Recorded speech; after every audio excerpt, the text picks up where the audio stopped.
Welcome, YouTubers! Aaron finally felt better today and was up for it, so tonight we're going to go ahead and tell you guys some of the things that we've been arguing about. Why do you let every other driver on the road make you so angry? Well, first of all, I don't road rage. I don't ever lose control of myself. He rages in the car, not out of the car. Yes, I just want them to not have a driver's license. I figured if you learn how to drive, like if I did, which is I studied the book when I got it, and I memorized it from page to page, and I aced the test. I don't understand how every day the same problem is such a big deal. It can literally ruin your day. Oh. And it's not that I think you would ever hurt anyone. No, never. Never like that. But it's just that drivers don't bother me. I don't mind if people cut me off. I don't mind if people merge weird. I don't mind if people are crazy drivers.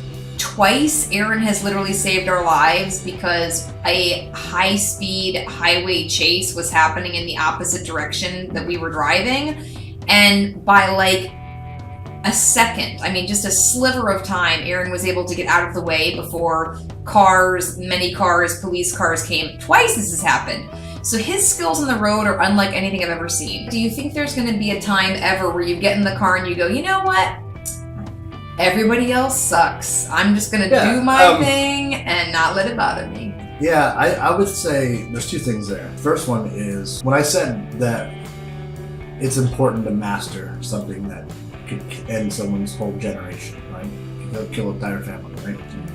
What I mean is, that's the standard I hold myself to. I try to keep it serious when I'm on the road. What I had problems with is when the bare minimum, which is some sort of safety, is just too much to ask for. And my way of venting that issue is expressing myself. It may be colorful depending on the day, but ultimately it's the only thing I can do to remind myself that yes, there are plenty of people who should never have a license and who should never have had one, and the system is flawed, and I need to be extra careful that these people don't care that I'm on the road. They don't care my family's in my car. That's the first thing. The second thing is your lack of care. You are one of those drivers. And wow. the lack of care that you think you're showing them mercy, I think is also that I don't care what's going on. I'm just glad I survived today, and I'll continue not caring what's going on. We've had so many close calls, and she won't honk. It happens too fast. It's because it happens too fast. I feel like as it's happening. No. As it's happening, you reaching over to try and honk. We've had an accident because of this. One time we had an accident because Aaron reacted faster than I reacted, and I reacted to you, and then we had What happened was we had a low-speed accident. Yes. Where we weren't moving at all. At all. And they were moving at very, very, very, very low speed. It was in a parking lot. She watched him back into us, never honked because she won't honk. And then he ran into my car. If I had not stopped, if I had not stopped, we probably would have been out of the way for that vehicle. We were already back stopping. Well, at any rate, okay. So we have a bit of a disagreement when it comes to the way you drive in the car. I feel like you should let the windows down or the sunroof open and enjoy your ride. Enjoy it. The kids are strapped in. Listen to the radio and understand that some people are in a hurry. And if those people need to get there faster, I don't want to get in their way. I just don't think it's that serious. Most of the time, it's just not that serious. Just do me a favor and look up the definition of why we use a horn. It's in the book. It says to warn impending danger. How do you think we handle that difference? Well, I think the venting I do is fine and healthy. I don't ever attack them. I don't ever, I'll honk, but I don't ever do the weird honk where I honk forever or honk in such a way that I think will cause more accident than it will actually stop or do whatever. I get their attention that they've done something dangerous, and I curse because that's my way of venting. Do you think that there's any chance that you will ever not swear in the car over other drivers when the kids are in the car? I've not sworn multiple times. I've just said hateful things about how they should not have a license. and that they're just terrible. That's what you say usually. That's what I like curse. nothing. Okay, yes. Anyway, so this is something we're working on, and I totally love this man, and I will say that the fact that you've saved our lives so many times on the road helps me to understand why it's important to you, and I appreciate that you're highly skilled, and I'm just sorry that the rest of us are not as skilled as you are. Okay, so now, Aaron, is there a topic that you wanted to discuss? When I first met Esther, one of the things that she said that was the most important thing to her is being generous. At the time, I was a single dude, and I didn't give like hardly anything to anybody. Sometimes I gave to church, sometimes I gave things in the means of helping people, but I really didn't tithe regularly, and there's a few other things I didn't do. But my generosity was more personal, you know. When she met me, she said basically it's very, very important that I allow her to be as generous with our money. And we've made that change over the almost 8 years now of being together. Having said that, there are some triggers for Esther and whatnot that causes fights in the family. One of which is not having enough food. Because we go through food so fast, it's pretty paramount that we have it. And when we buy lots of it, and someone comes over, sometimes Esther's heart just moves. And then she'll give lumps of it away. And it'll be like some of our premium stuff. And she'll be like, oh, here's more than half of what we have. Don't worry, I'll buy more. When we make lots of food, it's for our family to eat. And when you give that away, you've not only given away the fact that we have that food, but now you've given away the time and effort took the cooking as well. And it's a sweet thing to do, but we still have to feed 6 people. The very next day, you know, if she's feeling sick or not able to do whatever, you better believe that's going to be an issue, that she was not able to have enough food because you give so much away. And you'll give away the premium stuff that you know we eat as leftovers. Okay, so like when I'm making a ham or we have like turkey. Yeah, I have like her enchiladas, stuff like that, or lasagna, yeah, like stuff that we know for sure we will go through the entire thing. She'll still give like half of it away. Because it's my best food. If my best food, you know. Yeah, the best goes to you first.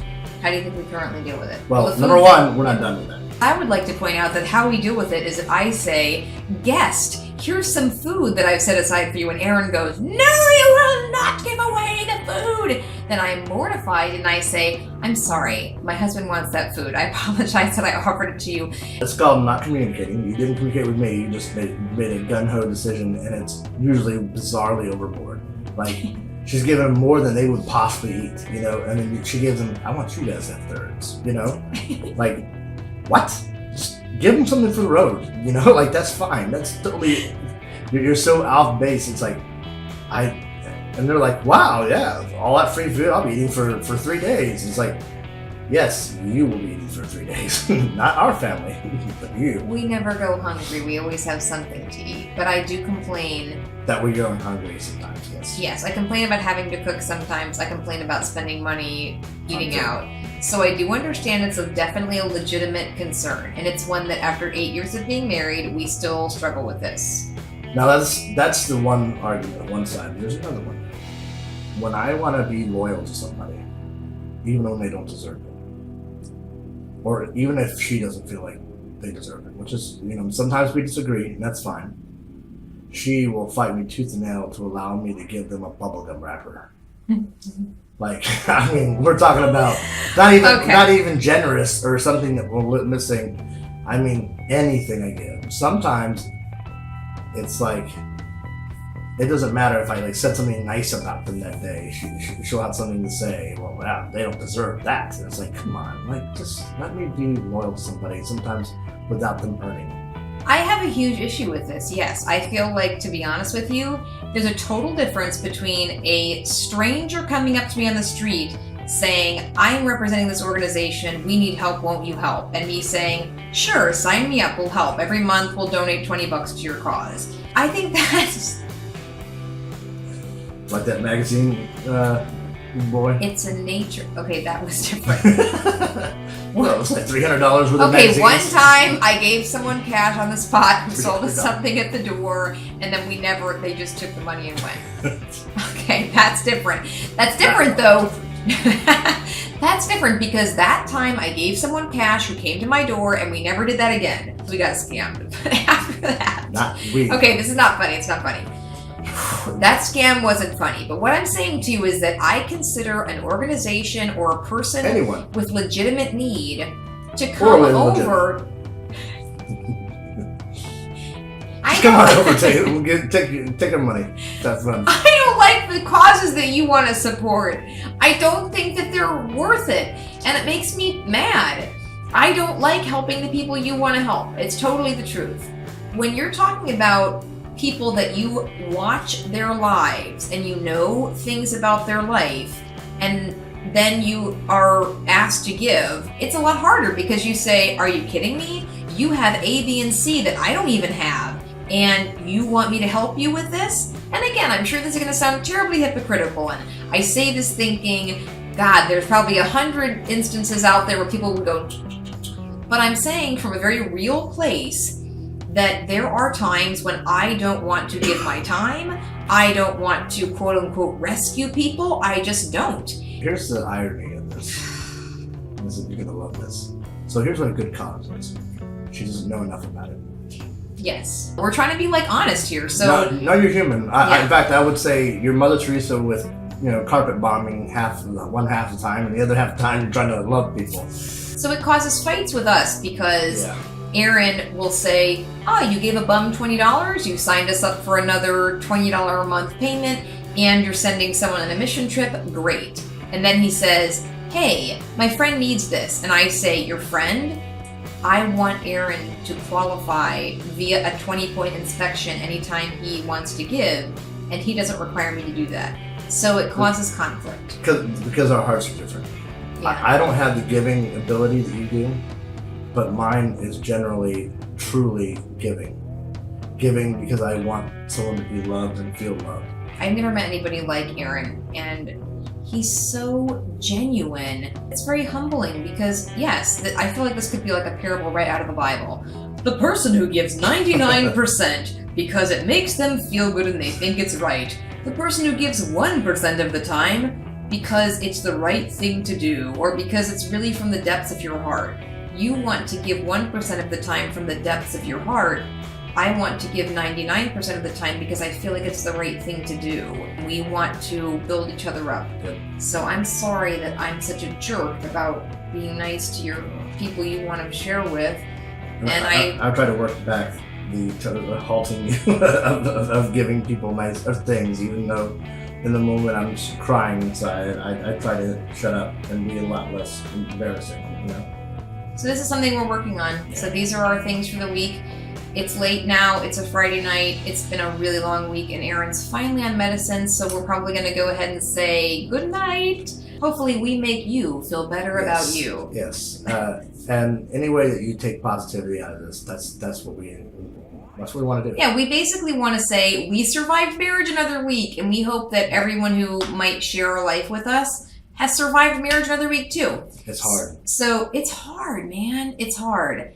We'd love for you guys to share in the comments if there's something that you would like to know about us or topics you'd like to discuss. We're very open about it. We are open about topics. If you guys bring up something that we feel like that we could talk about. Yeah, that we go, whoa, yeah, we do struggle with that. If it's genuine, we'll share. So let us know what you guys want to hear about. All right. Okay, have a good night, guys. Don't forget to like us and follow us and, enjoy yourselves. Thank you. Yeah, bye, guys. Bye.